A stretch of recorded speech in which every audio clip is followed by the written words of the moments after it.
At 3:47 on the night of July 26, 1944, 22 years old Private First Class Danny Kerrigan crouched behind a shattered palm trunk on the southwestern edge of Roque Peninsula in Guam, watching the tree line 60 meters ahead ripple with movement that should not exist. His hands trembled against the lance of his M222 Flamethrower, 70 pounds of steel tanks and napalm-thickened fuel strapped to his back like a monument to every terror he had ever known. The weapon his platoon sergeant called a portable coffin. The weapon Japanese snipers targeted before any other. The weapon that had kept him alive through 11 days of hell across this volcanic rock but also haunted every moment of restless sleep he managed to steal. 300 meters to his left, the flickering orange glow of burning fuel marked where another Flamethrower operator had gone down 40 minutes earlier, his nitrogen tank ruptured by a Type 99 rifle round, the resulting fireball visible for half a kilometer. Danny had watched it happen, had heard the screaming stop after 8 seconds. Now the Japanese were coming again, massing for a counterattack that intelligence said was impossible, and Danny stood alone at the critical junction where the American defensive line bent toward the airfield his division had died to capture. He was not supposed to be here, not alone. Not the sole barrier between two companies of 3rd Marine Division riflemen sleeping in exhausted oblivion 50 meters behind him and what sounded like an entire enemy company moving through the jungle darkness ahead. His fire team had been rotated off the line 2 hours ago, sent back to a relatively safe position near the medical aid station where men could finally remove their boots and discover that their feet had begun to rot in the tropical humidity. But 20 minutes ago, frantic whispers had ripped through the resting men like shrapnel through flesh. Enemy movement, heavy, multiple directions. Infiltration in progress, officers scrambling. Danny had grabbed his Flamethrower tanks, still half full from the afternoon assault on a concrete pillbox that had held up his company for 6 hours, and moved forward because that was what Flamethrower operators did. They moved toward the places where conventional weapons failed, toward the bunkers, toward the caves, toward the impossible defensive positions that turned infantrymen into casualties and required fire to cleanse. Before the war, Danny had been a welder in Scranton, Pennsylvania, where his father ran a small metalworking shop that produced industrial piping for the coal mines. When he enlisted 3 days after his 20th birthday, his mother had wept and made him promise to come home, to survive whatever they sent him to do, to remember that she would pray for him every single morning until he walked through their front door again. He had made that promise easily, stupidly, in the way young men promise impossible things when they cannot yet imagine the circumstances that will test those promises beyond all recognition. The Marine Corps had assigned him to Flamethrower duty after basic training because his welding experience meant he understood fuel systems and pressure valves and the mechanical temperament of volatile equipment. They did not tell him during training at Camp Pendleton that Flamethrower operators had the shortest combat life expectancy of any infantry specialty in the Pacific Theater. They did not explain that Japanese soldiers considered killing a Flamethrower operator a priority target worth exposing their position.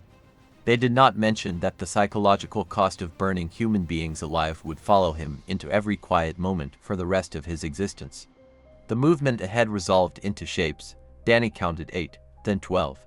Then stopped counting because it no longer mattered. Japanese infantrymen, moving in the disciplined silence that characterized their night operations, advancing in a staggered line toward the exact point where Danny's battalion had established their forward listening post before pulling everyone back for rest rotation.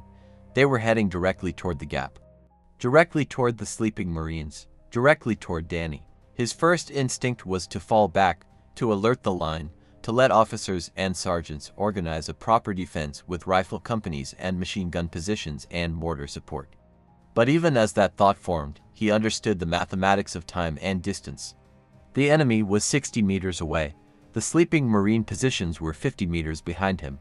By the time he reached them, by the time anyone organized, the Japanese would be inside the defensive perimeter, fighting hand-to-hand in the darkness where American numerical and firepower advantages collapsed into chaos and individual brutality. Danny's breathing grew shallow, his vision narrowed. The M222 Flamethrower on his back suddenly felt less like equipment and more like a living thing demanding to be used. The technical specifications ran through his mind in the mechanical recitation his training instructor had drilled into every Flamethrower operator. 2 fuel tanks, each holding 2 gallons of napalm-thickened gasoline. One nitrogen propellant tank generating 350 pounds per square inch of pressure. Effective range 20 meters, maximum range 40 meters with reduced accuracy. 7 to 8 seconds of continuous burn time, or multiple shorter bursts if controlled properly. 5 ignition cartridges in the revolver-style magazine at the wand tip, each cartridge generating a pilot flame that would ignite the fuel stream as it sprayed forward. 70 pounds total weight when fully loaded. 0 armor protection. 0 chance of survival if enemy fire punctured the fuel tanks or nitrogen cylinder before he fired. The first Japanese soldier crossed into an open patch of moonlight 30 meters ahead.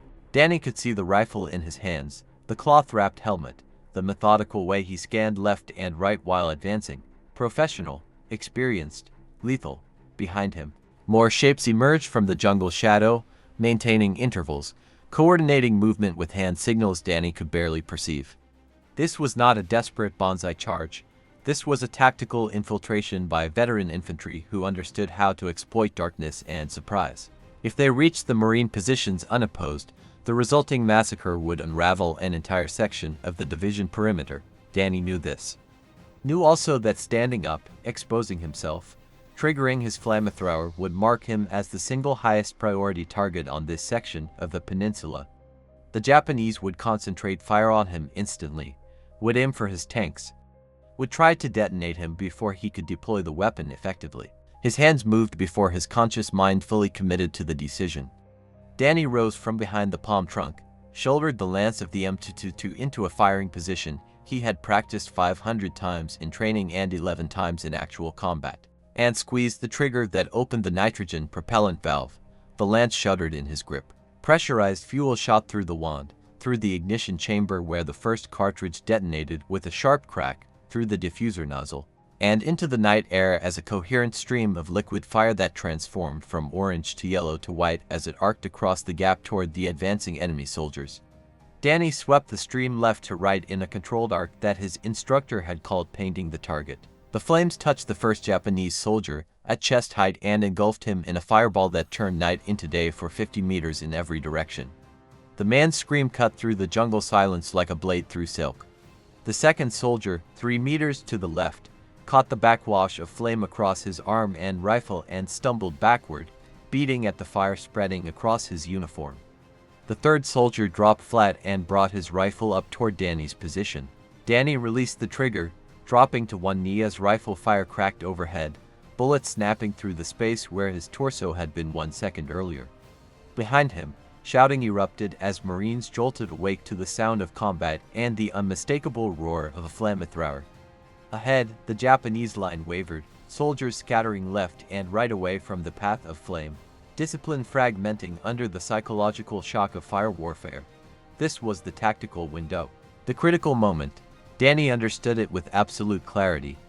If the Japanese recovered, if they organized suppressing fire, if they flanked his position, he would die and they would continue toward the Marine lines where confusion still reigned and riflemen fumbled for weapons in the darkness. He had perhaps 10 seconds to break their assault before superior numbers and training reasserted control. He stood again, shifted aim 15 degrees right toward where the largest concentration of movement flickered in his peripheral vision, and triggered a second burst. This time the fuel stream caught 3 soldiers simultaneously, the napalm adhering to skin and cloth and equipment with the tenacious chemical persistence that made it more terrifying than ordinary gasoline fire. The flames did not extinguish, did not blow out. They clung and burned and spread, consuming oxygen and flesh with equal efficiency. More screaming. More rifle fire, now wild and panicked. Bullets impacting dirt and trees and one round striking the steel frame of Danny's backpack with a sound like a hammer on an anvil. His heart stopped. For one infinite moment he waited for the nitrogen explosion, for the fuel ignition, for the fireball that would erase him from existence. Nothing happened. The round had struck the frame, not the tanks. Impossible luck. And deserved luck. Luck he had no time to process because the Japanese were still coming, still advancing from the right flank where his fire had not yet reached. He rotated, tracked the movement, fired a third burst that consumed another 4 seconds of fuel and created a wall of flame across a 12-meter frontage. The heat washed back over him, searing exposed skin on his face and hands, evaporating moisture from his eyes.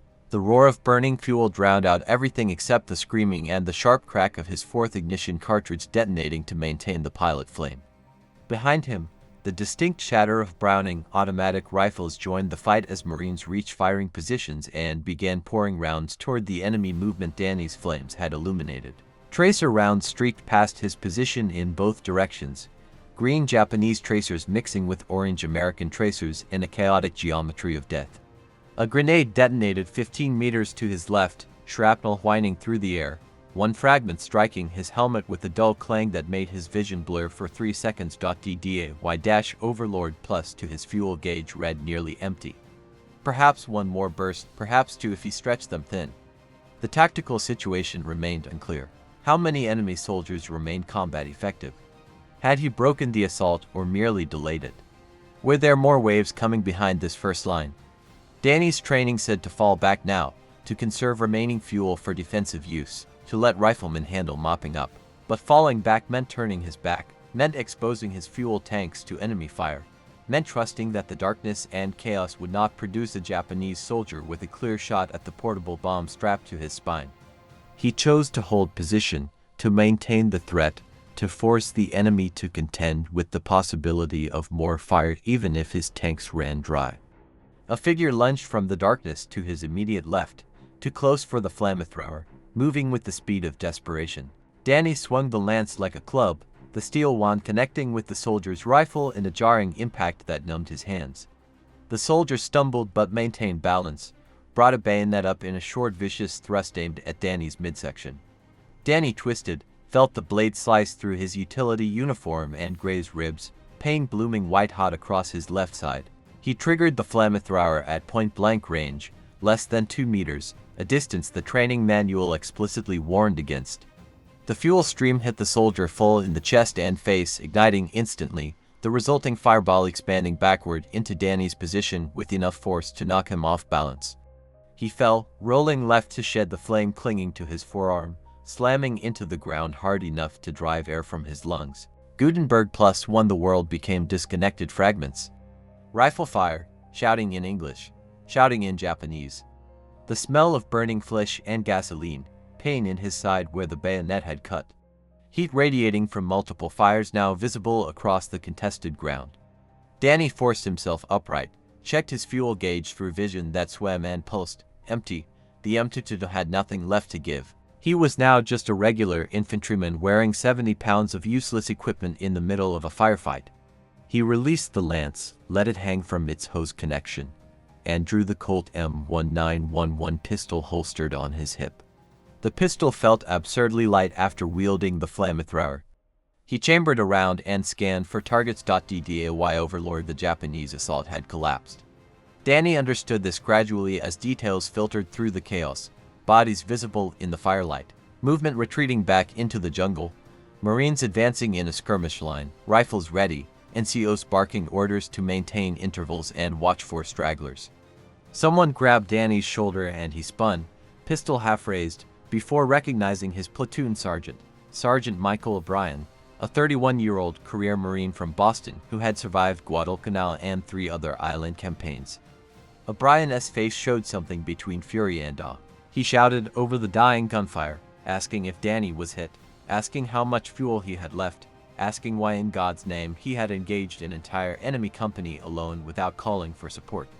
Danny tried to answer but discovered his voice had stopped working. His legs gave out. He sat down hard, still gripping the pistol, and watched Marines move through the killing ground he had created with 7 seconds of pressurized fire. The casualty count emerged as dawn broke over Route Peninsula 3 hours later. 17 confirmed Japanese dead in the immediate zone where Danny had fought. Another 8 wounded or killed by rifle fire from the Marines who responded to the Flamethrower's roar. 3 Marine casualties, all minor wounds from grenade fragments, when the Japanese retreat had turned desperate. 0 penetration of the defensive perimeter. 0 catastrophic nighttime infiltration that could have unraveled the entire 3rd Marine Division position. The battalion commander, Lieutenant Colonel Harrison Graves, a West Point graduate conducting his first Pacific campaign, walked the line at 0700 hours and stopped at Danny's position where medics had finished treating the bayonet cut and bandaging the second-degree burns on his forearm. Graves asked for a tactical debrief. Danny provided it in flat, mechanical sentences, describing fields of fire and fuel consumption rates and estimated enemy strength. Graves listened without interruption, then informed Danny that he was being recommended for the Silver Star and immediate promotion to corporal. Danny nodded because that was the expected response, but felt nothing except exhaustion and a growing horror at the memory of burning human beings alive while they screamed for 7 seconds that would replay in his mind for the next 60 years. The battle for Guam continued for another 15 days before organized Japanese resistance collapsed on August 10, 1944.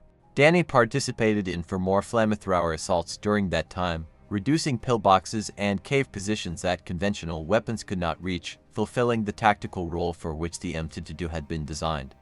Each engagement refined his technique, improved his survival skills, deepened the psychological weight he carried. He learned to identify the sound of a nitrogen tank rupturing, learned to calculate exactly how much fuel remained based on the pressure gauge fluctuation, learned to ignore the screaming because processing it would paralyze him. Other Flamethrower operators in the division were not so adaptable, to died from enemy fire. One suffered a complete mental breakdown after a botched assault and was evacuated to a hospital ship. One accidentally detonated his own fuel tanks during a night movement and took 3 nearby riflemen with him in the explosion. The casualty rate for Flamethrower operators on Guam ultimately reached 47%, the highest of any infantry specialty in the campaign. When the island was declared secured, Danny's company was rotated to a rear area camp for rest and refit before the next operation.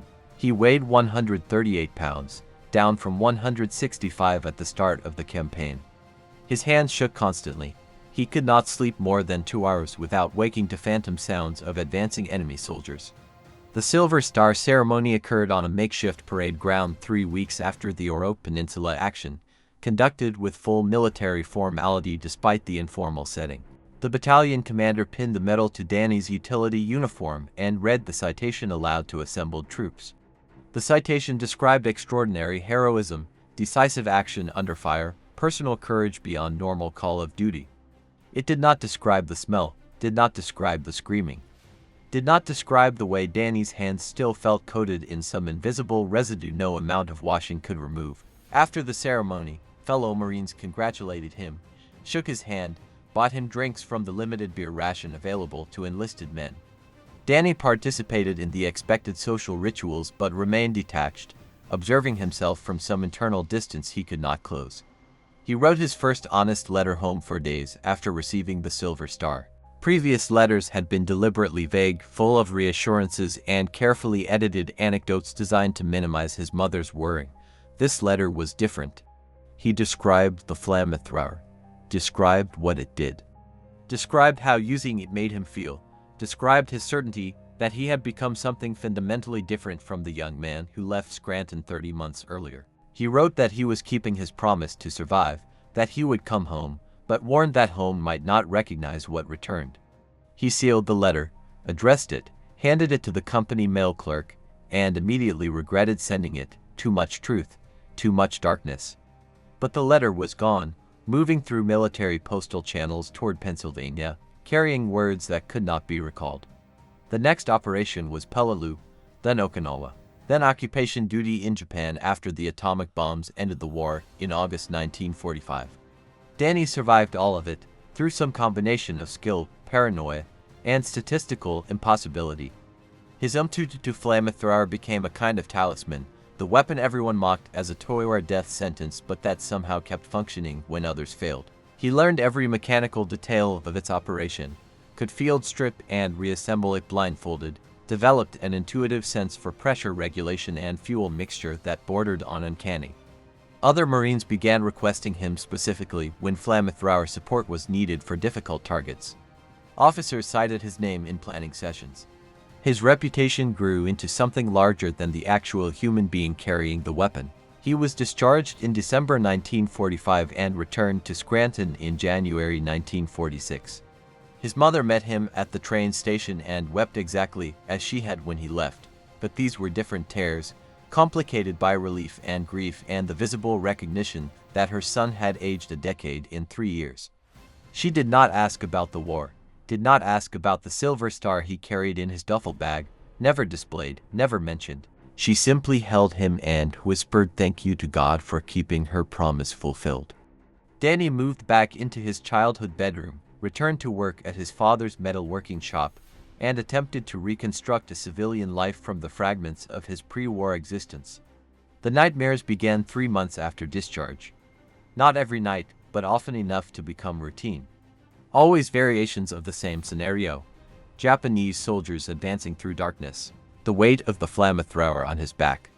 The trigger under his finger. The screaming. Sometimes the dream diverged from memory and his nitrogen tank ruptured, immolating him in the same fireball that had killed other operators he had known. Sometimes the Japanese soldiers wore American faces, or civilian faces, or the faces of his family. He would wake gasping, sheets soaked with sweat, and lie in darkness counting breaths until dawn made the world safe again. He did not seek help because in 1946 the concept of combat trauma was rarely acknowledged and never treated with anything approaching modern understanding. Men were expected to simply continue, to compartmentalize, to subsume their psychological wounds beneath the demands of work and family and societal expectations. Danny married in 1948. His wife Linda was a nurse he met at a Veterans of Foreign Wars social event, herself a Navy veteran who had served at a stateside hospital treating wounded Pacific Theater casualties. She understood something of what he carried without requiring explicit explanation. They had 3 children over the next 8 years. Danny expanded his father's business, eventually taking over complete ownership in 1957 when his father retired. He became a community figure, joined civic organizations, coached Little League Baseball, lived the archetypal post-war American life. But the war never fully released him. Certain sounds remained triggers. The smell of gasoline. Fireworks on 4th of July. Even the backyard barbecue grill made his hands shake until he learned to delegate all fire-related tasks to others. He rarely spoke about combat. When pressed by children or curious acquaintances, he offered sanitized anecdotes about military life, about the Pacific Islands, about his Marine buddies, but never about the Flamethrower, never about Oroke Peninsula, never about the night he stood alone against an entire enemy assault. The Silver Star remained in a drawer, unpinned from any display. His discharge papers, his service records, his war memorabilia collected dust in a basement box he opened once every few years and then quickly resealed. Linda understood that this silence was not avoidance but survival, a psychological structure that allowed him to function in peacetime without being consumed by wartime memories that held too much darkness to integrate into normal life. The truth emerged gradually in his 60s when a young military historian researching the Battle of Guam discovered references to Danny's Silver Star citation in archived Marine Corps documents and contacted him for an interview. Initially, Danny refused. The historian persisted, explained that the story represented a significant but underreported aspect of Pacific Theater combat, argued that documenting such experiences honored the men who served and died. Eventually, Danny agreed to a limited interview. That interview became 3 hours of recorded testimony. The testimony became part of a larger oral history project. The project led to other interviews with surviving Guam veterans who remembered Danny, who had been there that night, who corroborated and expanded the tactical details. A picture emerged of an action that military analysts later described as a textbook example of individual initiative preventing tactical disaster, of one soldier exploiting a specialized weapon at exactly the critical moment to achieve effects far beyond the weapon's design purpose. Danny attended a Pacific Theater Veterans Reunion in 1992, his first such event in 47 years. He met Marines from his old battalion, men now in their 70s, bodies diminished but memories sharp. They talked about Guam, about Oroke Peninsula, about the night Flamethrower fire lit up the jungle and stopped the Japanese counterattack. Several men admitted they had initially considered Flamethrower operators crazy, suicidal, carrying ridiculous weapons that made them walking targets, but that night changed their assessment. That night they saw what a Flamethrower could do in the right hands at the right moment. One man, a former rifleman named Thomas Chen, told Danny directly that he probably owed his life to those 7 seconds of fire that woke the line before the infiltration reached them. Danny did not know how to respond to that, so he simply nodded and changed the subject. He died in 2006 at age 84, survived by his wife, 3 children, 7 grandchildren. His obituary in the Scranton newspaper mentioned his military service in brief, factual terms. Marine Corps veteran, Pacific Theater, Silver Star recipient, honorable discharge. It did not mention the Flamethrower, did not mention Oroke Peninsula, did not mention that on one night in July 1944, a 22-year-old welder from Pennsylvania stood alone against an enemy assault and deployed a weapon his own comrades called a toy, a death trap, a portable coffin, and through skill and terror and impossible courage held a critical defensive position until reinforcements could respond.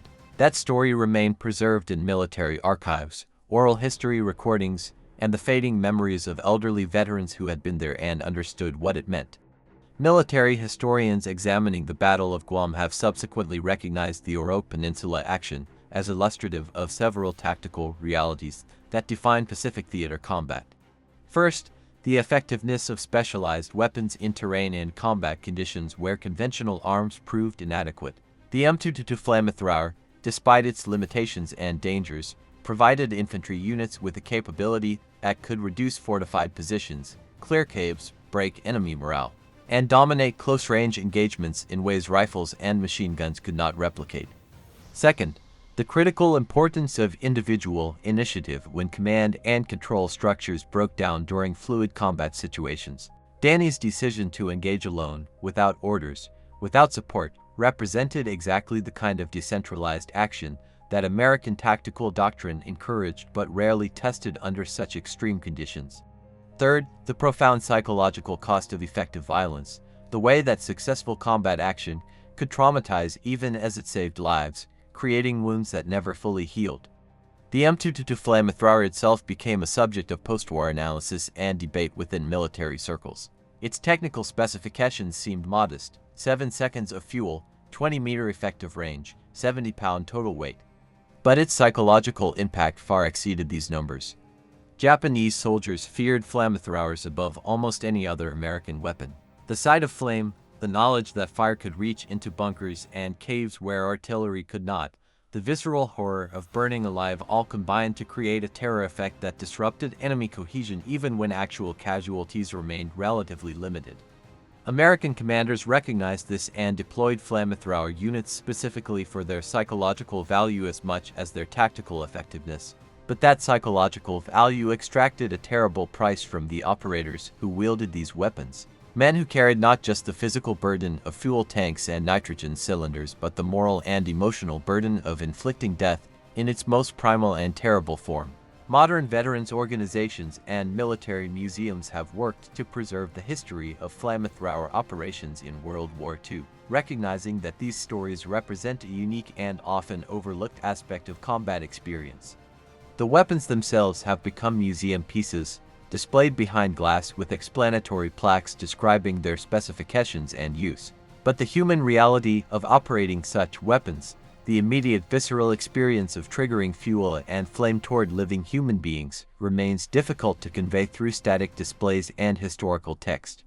It requires testimony from those who were there, who felt the weight, who made the impossible choices, who lived with the consequences. Danny's recorded interviews, preserved in military history archives, provide exactly that testimony. A window into experiences that shaped not just individual lives, but the entire conduct of a brutal island-hopping campaign across thousands of miles of Pacific Ocean. The question that haunted Danny throughout his post-war life, the question he finally articulated in his late 70s interview, was whether his actions that night on Oroke Peninsula represented heroism or something more ambiguous, whether saving Marine lives by burning enemy soldiers alive constituted moral clarity or moral compromise. The military awarded him a Silver Star, formal recognition of extraordinary valor. His fellow Marines expressed gratitude for actions that probably prevented casualties among sleeping troops. But Danny himself never achieved certainty about the moral calculus. He understood necessity, understood tactical reality, understood that his choices existed within a context of total war where hesitation meant death. But understanding did not equal acceptance. The screaming never left his memory, the smell never fully dissipated. The weight of the flamethrower remained on his back decades after he last wore it, a phantom burden that no discharge papers could remove. His legacy exists in multiple forms: officially, as a documented military action studied in tactical analysis and Marine Corps history. Personally, in the family he raised and the life he built despite carrying wounds that never showed on medical records. Collectively, as part of the larger story of ordinary individuals thrust into extraordinary circumstances who discovered capacities for both courage and violence they never knew existed. The enemies who laughed at his flamethrower, who dismissed it as inadequate or obsolete, learned its effectiveness in the most absolute terms possible. The assault they launched that night never reached its objective, never penetrated the Marine defensive line, never achieved the tactical surprise that might have changed the outcome of the broader battle. One man with one weapon, at one critical moment, altered the mathematics of combat in ways that rippled forward through the entire Guam campaign. The flamethrower itself, that specific M2T unit that Danny carried through Guam and subsequent operations, was turned into a Marine Corps depot after the war and likely scrapped along with thousands of other wartime weapons deemed obsolete or surplus. No museum preserved it. No historical society tracked its serial number. It vanished into the same anonymity that claimed most tools of war, remembered only through records and testimony and the scars it left on those who carried it. But its impact endures in the story of how specialized weapons and individual courage combined to achieve tactical victories under impossible conditions, and in the sobering recognition that such victories always carry costs that extend far beyond the immediate battlefield. Costs measured in nightmares and silence and questions that resist easy answers even 60 years after the guns fell silent. If you found value in this story of courage, sacrifice, and the hidden cost of war, please take a moment to like this video, share it with anyone who appreciates real World War II history, and subscribe to keep these incredible stories alive. Drop a comment below telling us where you're watching from, or if you had family who served in the Pacific Theater. Every story like Danny's deserves to be remembered, and your engagement helps ensure that the sacrifices of these ordinary people who did extraordinary things will never be forgotten.